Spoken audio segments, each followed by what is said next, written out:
Querido amigo, hoje, prosseguindo os nossos estudos em Lucas, estamos diante do capítulo 17, com seus 37 versículos.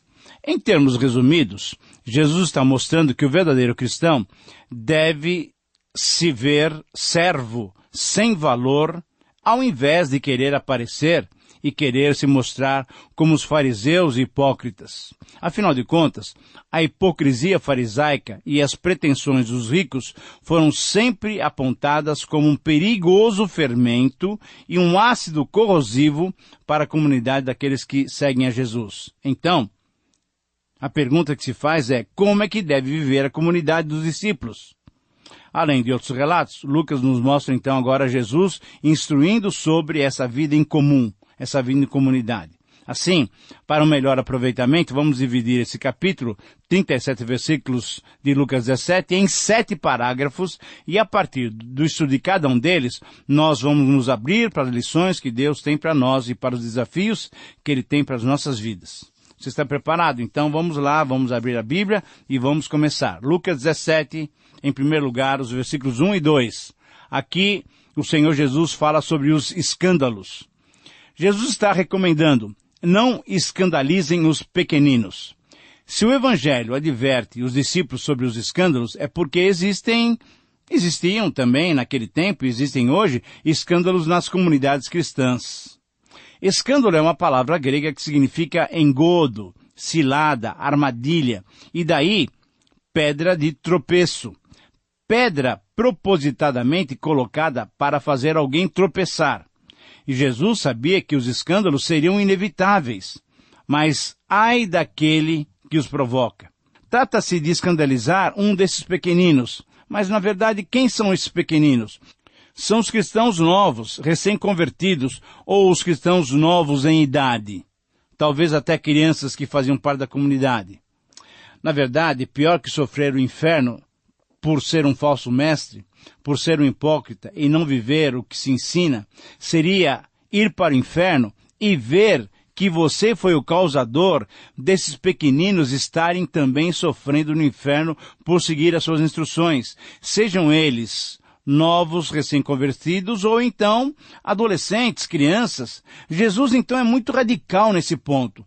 Melhor seria pendurar uma pedra pesada usada para moer grãos e ser atirado no fundo do mar do que fazer tropeçar um desses pequeninos. Querido amigo, você tem cuidado para não causar danos espirituais a esses irmãozinhos? Esse é o cuidado que devemos ter para com todos os cristãos. Em segundo lugar, nos versículos 3 a 4, Jesus nos ensina sobre o perdão. Em outras palavras, Jesus está recomendando: perdoem-se continuamente. O ensino de Jesus refere-se a perdoar um irmão que nos ofende. Seria uma correção fraterna para dar mais uma chance. Se houvesse arrependimento, deveria haver perdão. Mas a pergunta é: até que ponto? Não há limite, querido amigo. Se o irmão ofender 7 vezes num dia, deve-se perdoar 7 vezes diante do arrependimento. Na verdade, isso é continuamente. Sempre é bom lembrar que 7 vezes equivale à ideia de continuamente. Por que perdoar continuamente apenas com a exigência de que o outro se arrependa? Apenas com a exigência de que ele reconheça o seu erro? Ora, é porque a comunidade é feita de pessoas imperfeitas, que erram e que se ofendem continuamente. Então, sem perdão, a comunidade não poderia continuar e simplesmente ela se destruiria. Mais ainda, ela ficaria destruída, ela destruiria a própria possibilidade de Deus nos perdoar, pois a oração do Pai Nosso lembra continuamente a condição: perdoa-nos os nossos pecados, pois também nós temos perdoado a todos aqueles que nos devem. Nós já estudamos isso lá no capítulo 11, versículo 4. Em outras palavras, nós mesmos estamos pedindo que Deus nos trate da mesma forma que tratamos os outros. Querido amigo, perdoar, com certeza, não é algo fácil, mas é algo fundamental na vida do cristão. Você tem desenvolvido essa virtude cristã nos seus relacionamentos com os demais irmãos da sua comunidade? Com os demais irmãos do corpo de Cristo? Lembre-se, Lembre-se que você já foi perdoado por Jesus e agora você deve repassar, você pode repassar o perdão que você recebeu. Agora, em terceiro lugar, nos versículos 5 e 6, Jesus nos ensina sobre a fé. Em outras palavras, Jesus está desafiando-nos a confiar totalmente em Deus. Os apóstolos fizeram um pedido mais importante: aumenta-nos a fé. Isso porque a comunidade se reúne graças a uma fé que significa compromisso com Jesus, com o Evangelho do Reino. Mas como que podemos aumentar um compromisso? Como que podemos aumentar a fé? Ou ela existe ou não existe? Ou esse cumprimento existe ou não existe? Esse compromisso é verdadeiro ou não é? Jesus compara a fé, então, a uma semente de mostarda, que é menor de todas as sementes. Pois bem, conforme o versículo 6, Jesus disse: se tiverdes fé como um grão de mostarda, direis a essa moreira: arranca-te e transplanta-te no mar, e ela vos obedecerá. Se vocês tiverem uma fé desse tamanhinho, Jesus está falando, vocês podem mandar uma moreira se transplantar no mar. Se levarmos em conta que as árvores não crescem no mar, entenderemos então que o Senhor Jesus está dizendo que quem tem um grãozinho de fé já pode fazer coisas que parecem impossíveis. Por quê? Porque nós estamos arraigados em Jesus, autor e consumador da nossa fé. E você?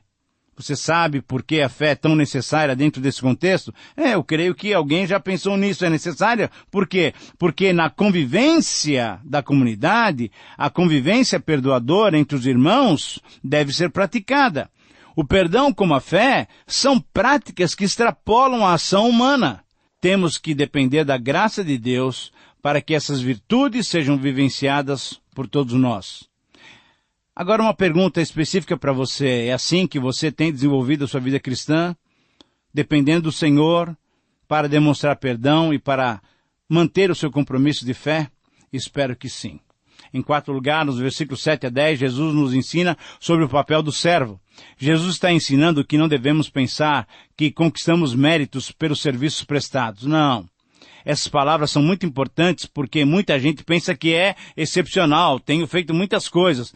Muita gente pensa que vai se salvar por cumprir uma série de regras. Muita gente pensa que por realizar uma série de trabalhos será méritos diante de Deus.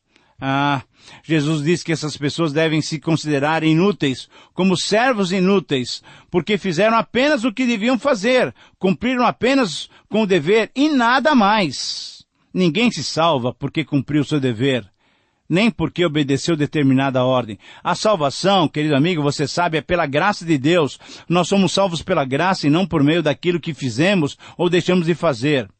Mas, querido amigo, nesse caso específico, provavelmente tratava-se de um patrão pobre, porque ele tinha somente um empregado. Então, na verdade, a pergunta ali é: quem é que vai servir? Ele ou o empregado? É claro que é o empregado. Ora, isso é óbvio. Precisa o patrão agradecer ao empregado pelo serviço? Não, claramente, não. Por quê? Porque o empregado fez o que devia ser feito e pronto. A parábola pode chocar um pouco, pois parece até ser dura, parece justificar a escravidão, mas Jesus não pretende isso. Ele quer apenas usar um fato real da vida daqueles dias para mostrar que os cristãos são servos de Deus e que o serviço a Deus não deve ser concebido como uma fonte de méritos. Nós somos empregados sem valor, fizemos apenas aquilo que devíamos fazer. Essa é a ideia. Agora, então, como é que nós vamos aceitar isso daí? Ora, basta lembrarmos que servir à vontade de Deus não é ir contra a vontade nossa, pois a vontade de Deus é a nossa vontade mais profunda, se você realmente é um cristão sincero. Em outras palavras, servir ao que Deus quer é servir àquilo que nós mesmos queremos fazer. Quem ainda não descobriu, querido amigo, olha, quem ainda não descobriu isso, ainda não conhece o Deus verdadeiro, porque Ele é a fonte da liberdade e da vida. Servir a Deus é encontrar essa liberdade e vida que nós tanto procuramos. E isso nos faz merecedores de algum prêmio especial? Não. Talvez o prêmio deva ser dado a Deus, que nos aceita como seus servos. Você tem servido a Deus com que motivação? Querendo méritos? ou fazendo isso com alegria. Alegre-se sim, pela possibilidade de servir o nosso Deus.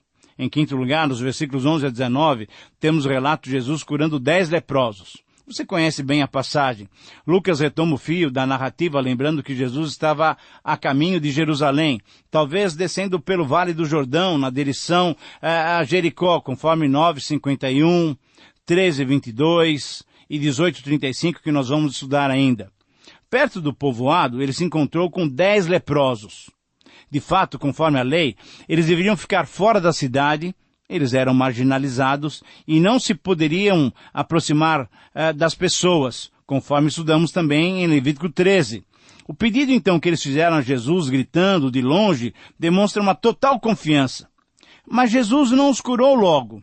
Mas Jesus testou-lhes sim a fé e a sua obediência às prescrições da lei.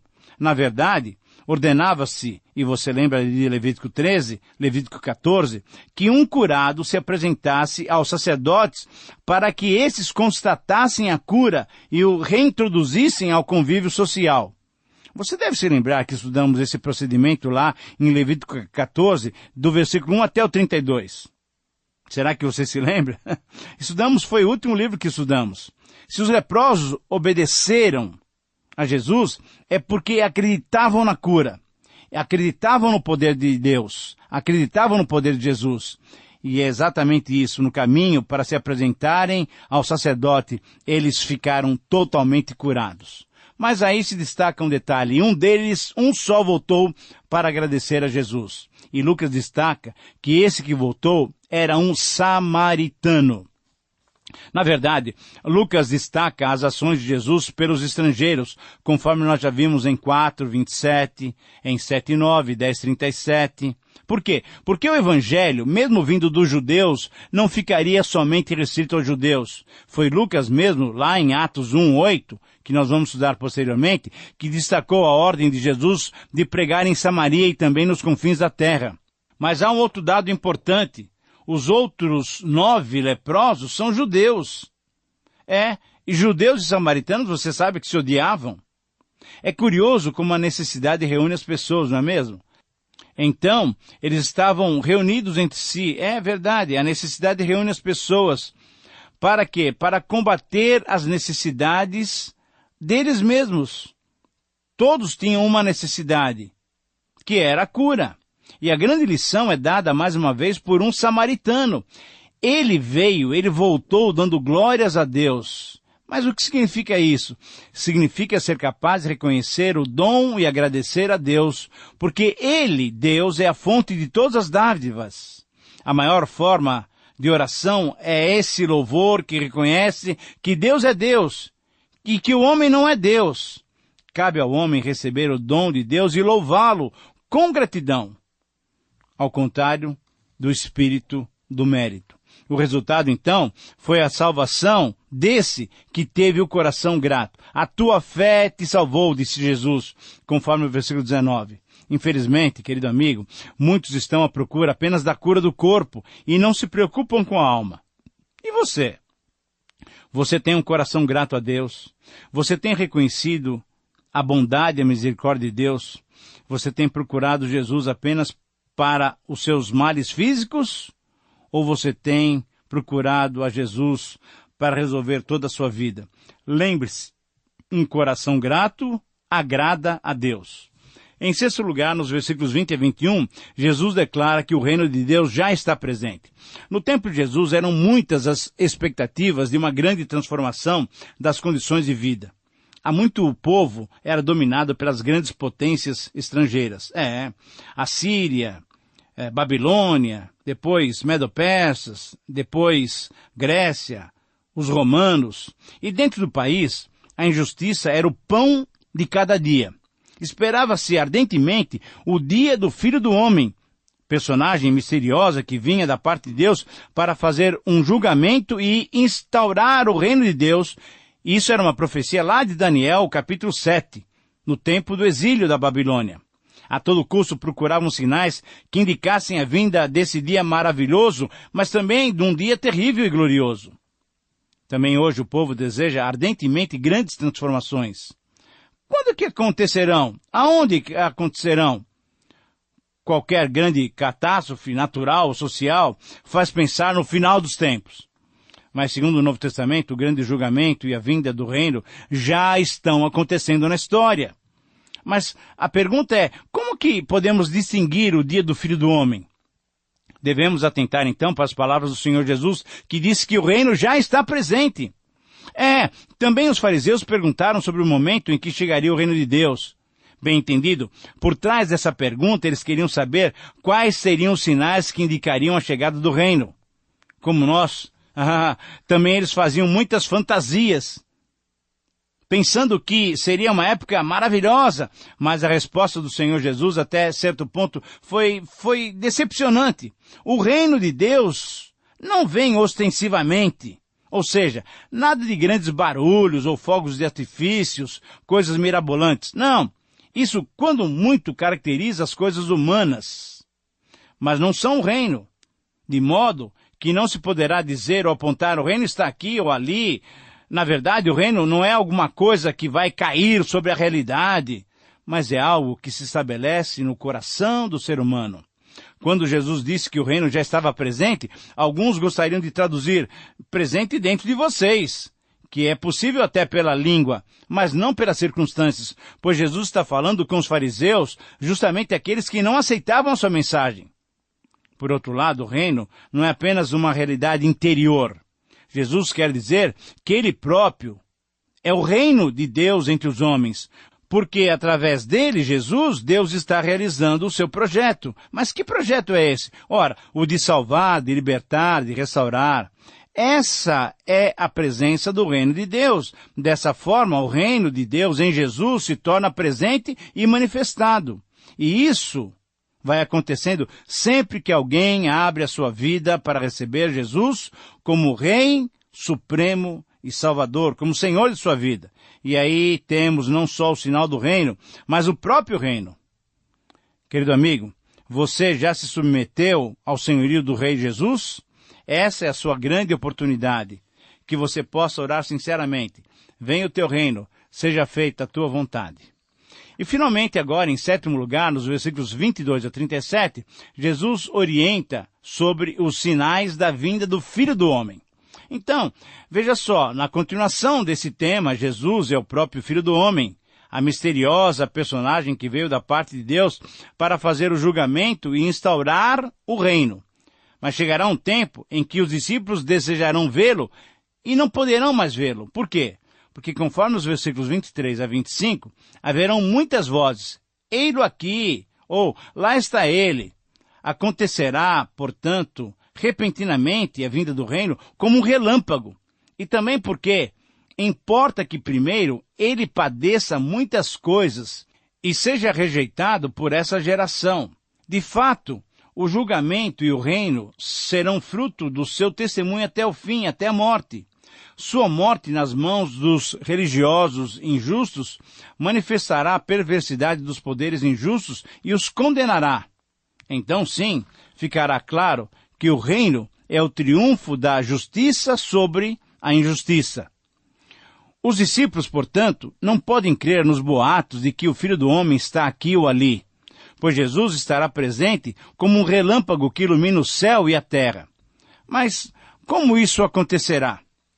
É que ele estará se manifestando em todo lugar e em todo tempo, no mundo inteiro, onde quer que o testemunho do Evangelho for, derrotando a vida circunstancial, baseada na comida, na bebida, casamento, compra, venda, plantação, edificação, sem valorizar o aspecto mais importante da vida, a eternidade da alma, o aspecto espiritual. Então, será que é possível prever o dia do Filho do Homem? Como prever o dia do julgamento e da vinda do reino da justiça? É impossível prever, é impossível qualquer previsão. É um dia imprevisto e imprevisível. Como no dia do dilúvio, como nós estudamos em Gênesis 6. Todos viviam tranquilamente, até que chegou o aguaceiro e afogou a todos. Também será assim o dia, como o dia da destruição de Sodoma e Gomorra. A cidade foi toda destruída de modo imprevisto. O mesmo acontecerá no dia do Filho do Homem. Ninguém o poderá prever, mas todos serão atingidos por ele, e a injustiça será julgada e a justiça triunfará. A urgência desse dia será tão grande que exige que estejamos preparados, eu e você. Não haverá tempo de voltar para trás e apanhar os próprios bens, não. Quem fizer isso ficará destruído como a mulher de Ló, que apenas olhou para trás. Simplesmente não haverá tempo de mudar na última hora. Quem quiser se salvar se perderá, e quem perder a sua própria vida a conservará, ou seja, tudo já estará decidido. Quem creu, se arrependeu e praticou a justiça estará salvo. Quem não a praticou, quem não creu, não terá mais tempo. E nesse dia, os justos e os injustos serão separados, conforme nós lemos nos versículos 34 a 36. O evangelista dá 3 exemplos para frisar que a separação existirá entre justos e injustos. Atingirá até mesmo as relações mais íntimas, como a do matrimônio. Por exemplo, o Lucas cita a cama e a do trabalho, mulheres na moenda e homens no campo. Em outras palavras, nada poderá manter reunidas as pessoas que foram separadas pela crença. São separadas pelo julgamento, porque esse julgamento é decisivo. É a obediência ou a desobediência à vontade de Deus, a prática ou não da iniquidade, a prática ou não da vontade de Deus. Versículo 17 e 37, para terminarmos o nosso programa. Onde quer que as pessoas se encontrem, haverá essa separação. A pergunta dos discípulos tem a finalidade de mostrar a extensão do julgamento. Onde será isso, Senhor? Haverá algum lugar especial para que isso aconteça? Não, conforme a resposta do Senhor Jesus. Onde estiver o corpo, aí se reunirão os urubus. Isso é, o julgamento vai acontecer onde quer que as pessoas estejam. Como se trata de manifestar a verdade de todos e de cada um, o julgamento acontecerá onde todos e cada um estiverem. Não haverá, portanto, refúgio ou lugar seguro, pois no julgamento, cada um verá a verdade sobre si mesmo, diante do espelho, que é o próprio Senhor Jesus. Graças a Deus, concluímos mais um estudo no Evangelho de Lucas. Espero que você seja encontrado fiel, que o Senhor Jesus te receba. Um grande abraço para você, que Deus te abençoe, um grande abraço.